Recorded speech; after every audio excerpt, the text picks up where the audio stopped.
जय मसीह मुझे प्यारो भारो भेनरो, परमेश्वर के प्यार चैनल ते तव्हां सभिनी जो स्वागत है। अॼु असां ॾिसंदासीं हिकु परमेश्वर जी महान दासी जे बारे में जंहिंजो नालो पंडित रमाबाई आहे। रमाबाई जो जनम 23 अप्रैल 1858 में भारत जे कर्नाटक जिले में थियो। संदसि पिता अनंत शास्त्री हिकु संस्कृत जो विद्वान हो। उनखे पवित्र माण्हू मञियो वेंदो हो। उनखे हर प्रकार जो ज्ञान हो। हुन पंहिंजी धीअ रमाबाईअ खे नंढे हूंदे खां ई हिंदू धर्म ग्रंथ संस्कृत जा श्लोक मुंहुं ज़ुबानी यादि कया ऐं रमाबाई बि पंहिंजी नंढी उमिरि खां ई पंहिंजी बचपन खां ई उहा संस्कृत श्लोक चवंदी ऐं पंहिंजे धर्म गुरु ग्रंथ जेके हिंदू धर्म ग्रंथ में आयातूं हूंदियूं आहिनि उनखे मुंहुं ज़ुबानी यादि हुयूं। इन खां पोइ बि संदसि पिता ख़ुशि न हो। हू पाण खे रमाबाईअ खे पंहिंजी ज़ाल खे ऐं ॿियनि ॿारनि खे वठी करे अलॻि अलॻि तीर्थ स्थान ते निकिरंदो हो। उनखे शांतीअ जी ॻोल्हा हुई। हू पाप मां छुटकारो चाहींदो हो। उनखे मोक्ष जी तलाश हुई। हुन इन करे अलॻि अलॻि धर्म स्थान ते वञी करे देवी देवताउनि खे चढ़ाव चढ़ाइणु, भिक्षा ॾियणु, पवित्र नदियुनि में सनानु करणु, इन चकर में हुन पंहिंजो सॼो धन दौलत समाप्त करे छॾियो। हिन एतिरी हद ताईं धन दौलत पंहिंजो समाप्त करे छॾियो कि हू जेके हुननि जो परिवार हो, सॼो परिवार हिकु ग़रीबी रेखा जे हेठि जीअण लॻा।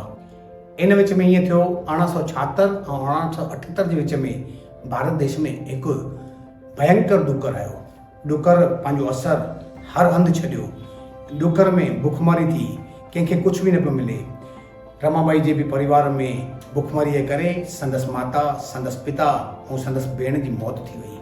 हिन घटना पंडित रमाबाईअ खे टोड़े छॾियो। हुनजे घर में हुनजो भाउ श्रीनिवास ऐं ही पाण अकेला बचा। हुनजे माता पिता ऐं भेण जे गुज़ारे वञण खां पोइ बि पंडिता रमाबाई मोक्ष जी तलाश न छॾी। हुनजी इहा ई इच्छा हुई कि मुंहिंजे पीउ जीअं मोक्ष जी तलाश लाइ दर दर भटकियो, मां बि वञी करे मोक्ष जी तलाश जे लाइ मां ॾिसां, मां पाप मां छुटकारो पायां। हुनखे पाप मां छुटकारो खपंदो हो। रमाबाई ऐं संदसि भाउ श्रीनिवासन 4000 मील ताईं हर तीर्थ स्थान ते पंधु रहंदा रहिया। हिंदू श्लोकनि खे चवंदा रहिया। ईअं कंदे कंदे उन्हनि ॾाढनि पंडितनि सां, ॾाढनि विद्वाननि सां उन्हनि जी मुलाक़ात थी ऐं ईअं थियो कि रमाबाई उन वक़्तु हिकु परिपक्व स्त्री थी वई। हुनजो नालो सॼे भारत देश में मशहूरु थी वियो ऐं आख़िरकार ईअं थियो कि उन्हनि जी ॻोल्हा, जेकी मोक्ष जी ॻोल्हा हुई उन्हनि जी, उहा आख़िरकार हुन मां थकिजी पिया।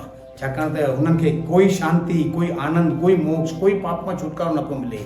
आख़िरकार ईअं थियो उन्हनि ॿिन्ही ॼणनि पंहिंजी इहा सेवकाई, पंहिंजी इहा मोक्ष जी ॻोल्हा, पाप मां छुटकारो सभु छॾे ॾिनो ऐं कलकत्ता में अची करे वसी विया। हिकु दफ़ो ईअं थियो, कलकत्ता जे महाविश्वविद्यालय मां हिन खे भाषण ॾियण लाइ सॾु कयो वियो। हिन अची करे पंहिंजे संस्कृत में जेके श्लोक आहे उन जो भाषण ॾिनई। इन जो इहो भाषण ॿुधी करे सभु ॼणा आश्चर्यचकित रहिजी विया ऐं उते हिकिड़ो अहिड़ो कमु थियो जेको पंडिता रमाबाई जे जीवन खे बदिले छॾियो। उनखे पंडिता जो ख़िताबु मिलियो। इहा हिकु भारत जी पहिरीं स्त्री हुई जंहिंखे पंडिता जो ख़िताबु मिलियो। कुझु महीननि खां पोइ संदसि भाउ जी मौत थी वई। हिन घटना हुनखे अकेलो करे छॾियो। उहो पंहिंजो पाण में ॾाढो उदास रहणु लॻी। इन करे हुन शादी करण जो वीचार कयो।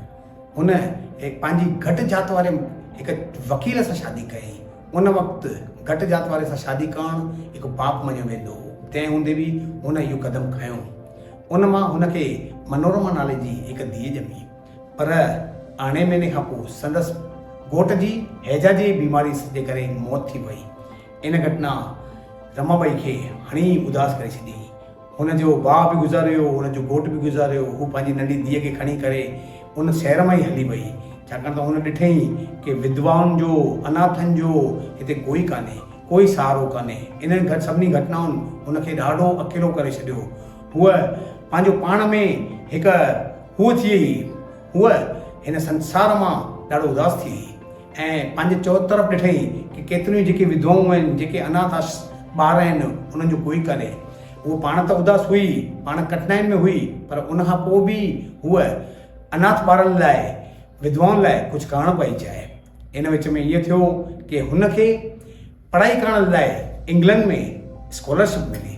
उहो पढ़ाई करण लाइ पंहिंजी धीअ खे वठी वई, इंग्लैंड वई। उते हुन पढ़ाई कई। उते हिकु आश्चर्यचकित कमु थियो। हुनखे प्रभु येशूअ जो सुसमाचार ॿुधणु मिलियो, जंहिंजी ॻोल्हा में हुनजो पीउ हुनजी माउ दर दर भटकंदा हुआ, हुननि केतिरा ई पैसा पूरा करे छॾिया, तीर्थ स्थाननि ते पैसा ॾिनऊं, धर्म ते पैसा विञायूं, देवी देवताउनि खे चढ़ावो चढ़ायूं। उहो जेकी मोक्ष जी तलाश हुई हुनखे उहा उते इंग्लैंड में मुफ़्त में ॿुधणु आई। उते परमेश्वर जो जेको वचन आहे हुनखे हिकिड़ो मुफ़्त में मिलियो, हुनखे फ्री में मिलियो।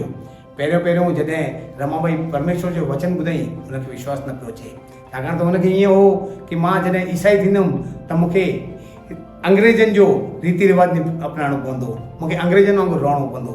पर जॾहिं जॾहिं हुन वचन ॿुधो, हुन वचन खे सम्झो, त हुन सम्झो कि न, परमेश्वर जो वचन सभिनि जे लाइ आहे, परमेश्वर जो वचन सभिनि जे लाइ आहे ऐं सभिनि लाइ प्यार भरो आहे। परमेश्वर जो वचन हर जगत जे हर माण्हूअ लाइ आहे। परमेश्वर चाहे थो हर कोई मोक्ष पाए, इन करे हुनजी रुचि परमेश्वर जे वचन ते वधंदी रही। जीअं जीअं हुनजी पढ़ाई पूरी थींदी रही, जीअं जीअं उहा पढ़ाई कंदी रही, परमेश्वर जे वचन में अञा दृढ़ थींदी रही। हूअ 2 सालनि खां पोइ हुनखे अमेरिका वञण जो चांस मिलियो। अमेरिका में वञी हुन केतिरियूं किताबूं लिखियूं, परमेश्वर जे वचननि खे हुन अलॻि अलॻि भाषाउनि में रूपांतर कयो। उन खां पोइ हुन बाइबल जो मराठी भाषा में बि रूपांतर कयो। इहा हिकु अहिड़ी औरत हुई, पहिरीं औरत हुई जंहिं बाइबल खे मराठी भाषा में अनुवाद कयो। प्रभु हुनजे हर कार्य में हुनखे साथ ॾींदो रहियो, हुनजो विश्वास प्रभु जे मथां वधंदो रहियो। आख़िरकार ईअं थियो, उन जी पढ़ाई तेॾी महिल इंग्लैंड मां पूरी थी, अमेरिका मां हू जॾहिं थी आई त हूअ पूना में अची वापसि आई ऐं हुन पूना में ॾिठी केतिरा ई विधवाऊं औरतूं, जेके केतिरियूं विधवाऊं औरतूं हुयूं, जेके अनाथ ॿार हुआ, उन्हनि जो कोई सहारो न हो, उनजे लाइ उहो कुझु करणु पई चाहे, उन्हनि जे लाइ कुझु सहारो ठहणु पई चाहे। इन करे हुन पूना जे 40 किलोमीटर परते हिकु ज़मीन वरितई, जिते हुन हिकिड़ो स्कूल ठाहियो, हुते विधवाउनि लाइ स्कूल ठाही, हिकु छोकिरियुनि खे पढ़ण लाइ स्कूल ठाही। उन वक़्तु भारत देश में छोकिरियुनि खे पढ़ण जी इजाज़त न हूंदी हुई, उनजो ॾाढो विरोध थियो, आंदोलन थिया, पर तंहिं हूंदे बि पंडित रमाबाई हिकु टिक खड़ी थी करे हुन सभु कमु कयो। हुन परमेश्वर खे अॻियां आणे करे हर हिकु क़दम में परमेश्वर खे अॻियां आणींदी ऐं उहा मञींदी हुई कि अगरि परमेश्वर मूंसां गॾु आहे त हीअ दुनिया जो कोई ताक़त मूंखे रोके न सघंदो। ईअं कंदे कंदे हुन हिकु ॾाढो वॾो स्कूल तयारु कयो। पर 1896 में हिकु दफ़ो वरी भारत देश में ॾुकुर पियो। हुनखे उहा ॾुकर जी ॻाल्हि यादि आई जॾहिं 1876 जे 1878 जे विच में पियो हो, जॾहिं संदसि माता पिता ॾुकर में गुज़ारे विया। 1896 जे ॾुकर में उहा घर खां ॿाहिरि निकिती, ॿियनि विधवाउनि खे, अनाथनि खे, सभिनी खे पंहिंजे आश्रम में खणी आई। छो? छाकाणि त हुनखे उहा तकलीफ़ ख़बर हुई कि ॾुकर में कहिड़ी तकलीफ़ थींदी आहे, माण्हू कीअं मरंदा आहिनि। उन विच में हुनजी जेकी आश्रम में जॻहि हुई, उहा जॻहि थोरी थी, पर उनखां पोइ बि नयूं झूपड़ियूं ठाहियूं, नवनि विधवाउनि खे आणण लाइ, अनाथ ॿारनि खे हुते रहण लाइ हुननि नयूं नयूं झूपड़ियूं ठाहियूं। ऐं हुन आश्रम जो हुन नालो ॾिनो मुक्तिधाम, जिते जंहिंजो मतिलबु आहे मुक्ति जी शांतीअ जो घर। 1901 में उन आश्रम में 2000 छोकिरियूं ऐं विधवाऊं कमु कंदियूं हुयूं। उन्हनि खे उहा सिख्या ॾींदी हुई, उन्हनि खे ॿुधाईंदी हुई कि पंहिंजे जीवन द्वारा न, पर पंहिंजे कमनि जे द्वारा बि माण्हुनि खे आशीष ॾेई सघिबी आहे, माण्हुनि खे सेखारे सघिबो आहे। पंहिंजो जीवन अहिड़ो कयो कि माण्हू तव्हांजो जीवन ॾिसी करे, तव्हांजा कम ॾिसी करे प्रभुअ खे मञनि। उहा उन्हनि छोकिरियुनि ऐं विधवाउनि खे नंढी नंढी मंडलियुनि में ठाहे करे भारत ऐं भारत जे ॿाहिरि अलॻि देशनि में मोकिलींदी ऐं माण्हुनि जी उद्धार जे लाइ प्रार्थना करण लाइ विनती कंदी हुई।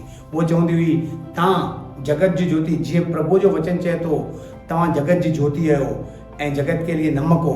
त उहा हुननि खे सम्झाईंदी हुई कि लूणु यानी नमक जो कमु कीअं हूंदो आहे, हू खाधे में कीअं मिक्स थी वेंदो आहे, कीअं स्वादिष्ट कंदो आहे।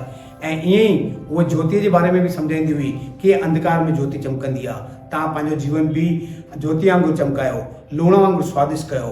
उन्हनि जी जेकी छोकिरियूं हुयूं, उन्हनि परमेश्वर जो अहिड़ो ज्ञान किथां बि न ॿुधो, उन्हनि विधवाउनि अहिड़ो ज्ञान किथां बि न ॿुधो। जॾहिं जॾहिं उहे नंढियूं नंढियूं मंडलियूं ठाहे करे अलॻि अलॻि देशनि में वेंदियूं, अलॻि अलॻि भारत भर जे अलॻि अलॻि राज्यनि में वेंदियूं हुयूं, उते उहे ॿियनि जे लाइ आशीष जो कारण ठहंदियूं हुयूं। इहो ॾिसी करे देश में हिकिड़ो वॾो चेंज आयो। इन विच में 1920 में रमाबाई जी तबियत थोरी ख़राबु थी। हुन पंहिंजो जेको बि कार्य भार हो, जेको बि उहा संभालींदी हुई, उन पंहिंजी धीअ खे ॾिनो। हुनजी जेकी धीअ हुई मनोरमा, हुनखे ॾिनई, पर ईअं थी न सघियो। कुझु महीननि खां पोइ हुनजी धीअ जी मौत थी वई। इन घटना रमाबाईअ खे ॾाढो परेशान करे छॾियो। उहा अकेली महसूसु थी ऐं 9 महीननि खां पोइ उहा ख़ुदि बि परमेश्वर सां वञी मिली। इन रीति सां हुन प्रभुअ खे अॻियां आणे करे भारत देश जे विधवाउनि लाइ, बेसहारनि लाइ ऐं जेके अनाथ ॿार उन्हनि जे लाइ ॾाढो कुझु कयो। प्रभु हुनजे हर कम में हुनजे साथ रहियो, हुनजे हर सुठाई जे भलाई में हुन कमु कयो ऐं आख़िरकार हुनखे आशीष मिली। भारत सरकार 1899 में पंडिता रमाबाई जे नाले ते हिकु डाक टिकट, हिकु जेकी टपाल जी टिकट हूंदी आहे उहा जारी कई। इन रीति सां हुनखे आशीष मिली। प्रभु तव्हांजे सुठनि कमनि जी हमेशह बरकत ॾींदो आहे। प्रभु तव्हांजो सुठो कमु कोई बि व्यर्थ न वञणु ॾींदो। अगरि असां बि पंहिंजे जीवन खे प्रभुअ जे हवाले कंदासीं, प्रभुअ खे समर्पित कंदासीं, अगरि असां प्रभु वटि समर्पित करे कोई बि कमु कंदासीं, असां आशीष पाईंदासीं। अचो दोस्तो, असां बि पंहिंजे जीवन ऐं हुननि जे कमनि द्वारा ॿियनि जे लाइ आशीष जो कारण थियूं। जीअं रमाबाई पाण कठिनाई में हुई, हुन पंहिंजी कठिनाइनि खे संभालियो ऐं जेके ॿिया कठिनाई में हुआ उन्हनि कठिनाइनि खे हुन आशीष में बदिलियो, हुन प्रभुअ खे अॻियां रखियो।